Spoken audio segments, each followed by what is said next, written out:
40 миңге чукул калкы бар Таш көмүр шаары Кара алтындын мекени деп саналат. Бул жерде жылына 100 миң тоннадан ашуун көмүр өндүрүлөт. Ал эми шаардын бюджетин негизинен 50% ашыгын мына ушул көмүр кендеринен алынган каражат түзмөкчү. Бүгүн биздин регион көрсөтүүсү Таш көмүр шаарында.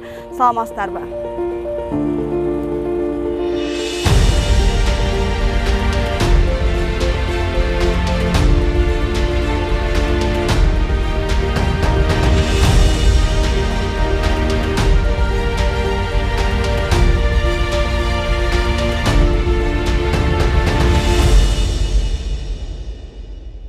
Жумуштан соң ар бир адам эс алуу мүмкүнчүлүгүнө ээ. Бүгүнкү күндө кыргызстандыктар да жумуштан соң кандай эс алууну билип калышты.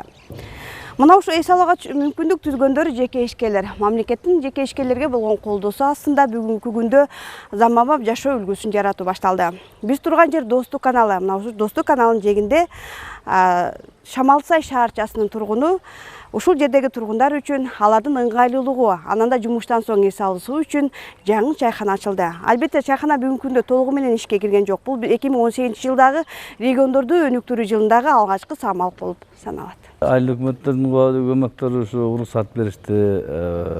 Немен жегинен, каналдын жегинен.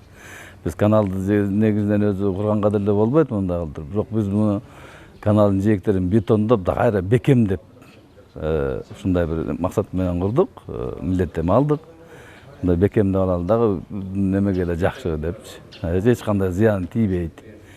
Анан эми азыр колдогон азыр бизге ошол эле. Андан калган бардыгын өзүбүз эле курдук. Мамлекет бир убакыт саат келет деп ойлойм. Ар бир адамга жардам берет деп. Эми азыр бир аз мамлекет өзү аксап турат. Бирок мен ишенем, убакыт саат келет биздин Кыргызстан ушунчалык өнүгүп, чоң деген бир бай мамлекетке айланабыз деген. Биз негизинен быйыл көп проекттерди өткізгөн аракет кылдык өнүктүрүү жылына. Бирок ошонун ичинен бизде азыр шаарчанын ичинде 1 километр 200 метр асфальт басылат жолдорго. 300 метр лоток жаңыланып атат. 600 метр тротуар жаңы салынып атат. Азыркы учурда салынып атат, бүтөйүн деп калды. Майда проекттер бар. Мерсика эмнеси менен бактар отургузулду, Мерсика мененчи. Анан жаңы ишкана ачылды, өзүңөр көрүп турасыздар, бильярд, чайханалар, нелер.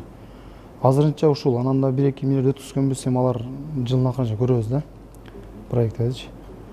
Негизинен жакшы кетип атат. Элдин ынтымагы болсо, мына ошол жерде тону томкорсо да болот. Bunun айкын бир мисалы Шамалсай шаарчасындагы Кудуксай айылы. Бул жердеги тургундар өз аракеттери менен мамлекеттин каражатынан бир да сом албай, ошол жердеги жергиликтүү тургундардын донорчулугу менен көптөгөн иштерди жасашты. Анын бир мисалы фаптын ачылышы мына өзүңүздөр көрүп турган мына ушул кудуктун жайгашы. Бул жерде 20 тоннага жакын суу бар. Мындагы тургундардын айтымында чоң насостон келүүчү суу болгондо апрелден октябрь айына чейин гана калкка кызмат кылса, ага чейинки аралыкта мына ушул айылдын тургундары суусуз калган болчу. Эми бул жердегилердин демилгеси менен айыл эли таза суу менен камсыз болушту. Баштагыдай болуп, Нарын дарыясына түшүп, эшекти айдап алып, суу ташуу деген маселе жок. Бул басылат, таза суу чыгат, ошо менен таза суу маселеси бир айылдын көйгөйүн чечти. 75-жылы келген болсом, ошондон бери иш кылсын, октябрь айынан баштап жазгы апрель, май айына чейин кышкысын ызгарды суукта суук болобу, шамал болобу, биздин шамалды өзүңөргө белгилүү. Ошондой кыйналып эшек менен, эшеги жогу жөө жалаң канистр менен челектеп чакалап ушу көтөрүп келип ичип жүргөнбүз. Анан эми мына 1-2 жылдын аралыгында бир эшек бизнес болуп кетип, анча-мынча эшегибиз барыбызда баарын алдырып берип, анан кайда бар эмне кылышты билбей ойлонуп турганыбызда рахмат ушул мына айыл башчыбыз ушундай демилге көтөрүп алды.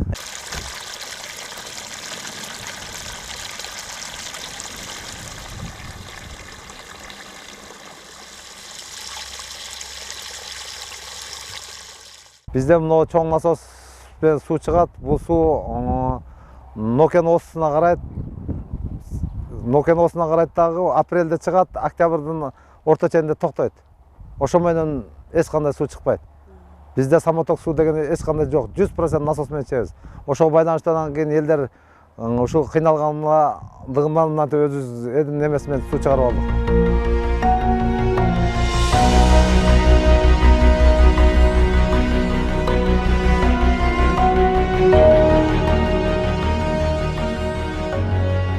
Аябай биздин айылга мына ошо калкыбызга аябай жакшы эме болду да. Бизге аябай мына келип жакын, жаш балдар, бизге окшогон немелер карагандар сонун чуркап келебиз.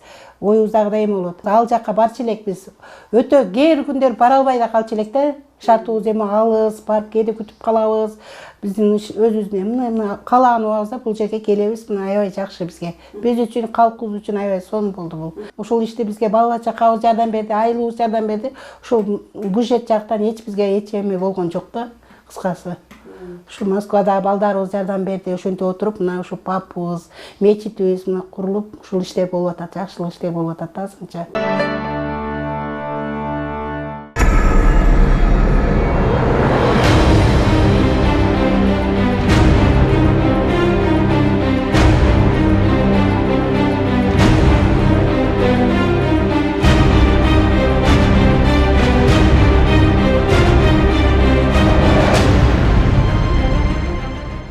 Тоқсан бешинчи жылы негизделген өзү. Ошол жылдан бери ошо иштеп келе атат. Башында өзү 3000 тоннага чейин эле казып иштеп мындай неме сатчу элек да. Азыркы убакта ишкана мындай жакшы ийгиликтерге жетишип, чоң-чоң мындай немелер техникаларыбыз да жаңыланып, азыр 60 000 тоннага чейин казып алган мүмкүнчүлүктөрүбүз бар. Аларды көбүнчө биз Бишкек, бизде көмүрдүн марказы көбүнчө майда ДСШ деп коебуз. ДСШ марказы чыккан үчүн биз көбүнчө Бишкек ТЭС менен иштейбиз, анан Өзбекстан менен иштейбиз да. Ошон үчүн бизде Бишкек ТЭС договорубуз бүтүп калган. Эми жаңы тендер болуп, жаңы түзүлсө, да ишти баштайт элек да. Бул жерде көмүр алыш үчүн эң биринчи көмүрдүн үстүн ачыш керек. Бул вскрышная работа деп коет. Көмүрдүн үстүн ачыш үчүн биз мына жылга 520 000 метр куб вскрыша демен ачышыбыз керек, көмүрдүн үстүн ачышыбыз керек да. Ошон үчүн ачсак, биз ошондо 60 000 тонна көмүрдү ала алабыз. Азыркы учурда көмүрдүн үстүн 300 000 метр куб вскрыша кылдык. Азыр эми жарымызын ачып болдук. Азыр дагы жылдын аягына чейин дагы ошо дагы бир 350 000 ушунча куб вскрыша кылабыз. Анан ошондо биз полно мындай көмүр баарын ачканга жетише алабыз да. Азыркы убакта запас бизде 400 000 тонна запасыбыз бар көмүрдүн. Ошолорду азыр ачып кетип атабыз да. Негизинен коопсуздукту өзү сакташыбыз керек, өзү сактанганга аракет кылабыз. Күндө эртең менен келип, учтуда өтүп, бардыгы ишарда болот. 1 тонна көмүр алып 10 тоннага чейин топурак алышка туура келет. Ал условиясы кыштын күнү суук болот бул жер.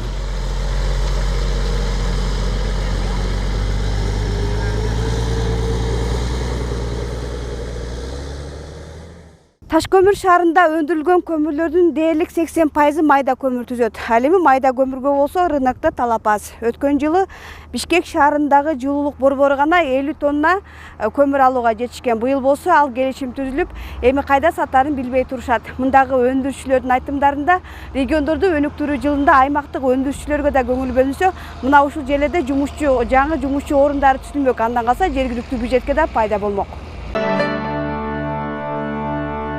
Кыргызстандын экономикасынын негизги локомотиви энергетика түзөрү маалым. Биз турган жер Таш көмүр, Үчкоргон, Шамалсай ГЭСтерин кошкон курулуп жаткан ГЭСтер ишканасы. Бүгүнкү күндө 3 ГЭСти алып караганда 10 агрегат иштеп, анда 800дөн ашык кызматкер эмгектенишет. Алдыда күз жана кыш мезгилдери турат. Мына ошондуктан бүгүнкү күндө бул жерде ремонттоо иштери бардыгы өз нугунда кетет. Буюрса быйылкы кышында да кыргыз эли электр энергиясыз калбайт деген убадаларын беришет.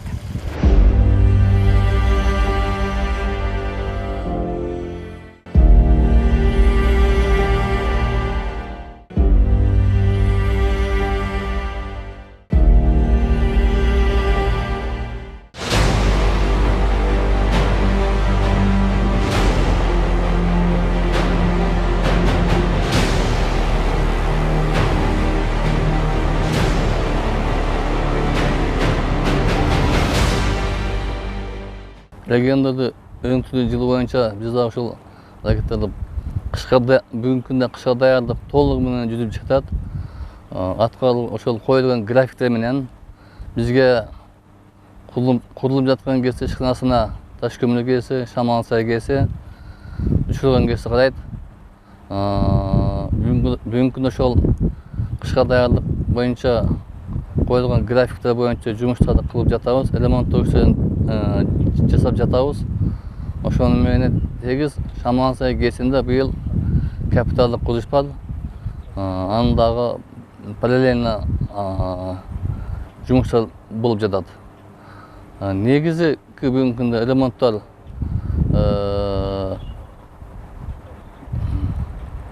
30%-дан ашты, убакыт бар. Себеби биз жылдын башында ремонттарды кабылбайбыз, ал режимге байланыштуу. Акыркы биз ушул 2-3 кварталда кылабыз. Азыр аяк кызуу жүрүп жаткан учур. Тариф көтөрүлгөндөн бери жабдуулардын келиши жакшы, алмаштырып жатабыз. Мында 70 тыйын эмес беле? Азыр 216 тыйындан болгондо. Андан бери уже жакшы жабдуулар келип жатат. Алмашып жатабыз. Биз азыр таш көмүр КСинин марш залында турабыз. Бул жерде 3 агрегат жайгашкан. 3 агрегат ар бири 150 мегаваттан 450 мегаватт иштеп чыгара турган кубаттуулугу бар. Таш көмүр КСинин өзүнүн кубаттуулугу 450 мегаватт түзөт. Былтыркы иш пландын негизинде биз мамлекеттик комиссияга таш көмүр КСин тапшырдык. Толук кубаттуулук менен иштеп аткан. Бирок курулуш монтаждоо иштеринде толуктоолор болду. Ошонун эсебинен былтыр жыйынтыктап мамлекеттик комиссияга тапшырдык. Температураны айтып коелу белеби? Трансформатордыкы 22-40-40. Так, Т2 36-48-42. Хорошо. Т3 30-38-35. Таш көмүр КС боюнча диспетчердин берген тапшырмаларын убагында аткарып туруш. Бул жерде ушу суудун чыгымын жана кубаттуулукту чың алууну контролдойбуз. И электр энергиянын жыштыгын биз ошо режим боюнча иштейбиз. Диспетчердин берген тапшырмалар боюнча. Алдыдан ушул убакта бизде 2 агрегат иштеп атат. Биринчи, экинчи агрегат расходубуз суудун чыгымы 500 куб, кубаттуулугу 248 мегаватт. Суудун деңгээли жогорку тосмодо 627-75 метр бийиктикте деңиз деңгээлинде.